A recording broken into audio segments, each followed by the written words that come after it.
শখের মানুষ তোর কারণে রয়ে গেলাম একা, আর হবে না দেখা রে বন্ধু, আর হবে না দেখা।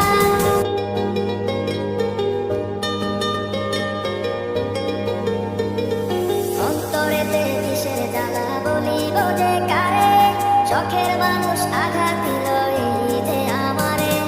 তার ভাবনায় পড়ে থাকি চাঁদের আলোয় বসে, এখন সে যে অন্যের ঘরে থাকে অন্যের সাথে।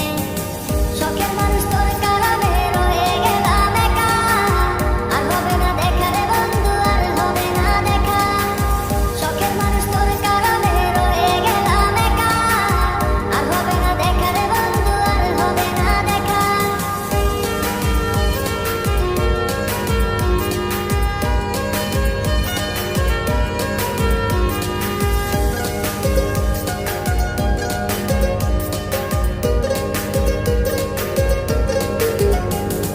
যত্ন করে রেখেছিলাম আমার বুকের ভিতর, বুঝিনি তার আশা ছিল